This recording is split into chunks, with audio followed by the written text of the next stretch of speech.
Pinaimbestigahan na ng Bureau of Internal Revenue o BIR ang umano'y pagpasok ng mga iligal na sigarilyo sa bansa.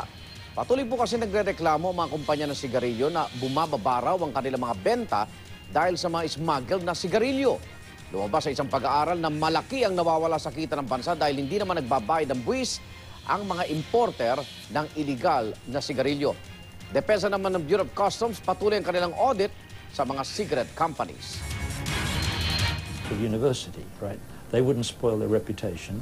A large amount of money, more than the Napola scam money.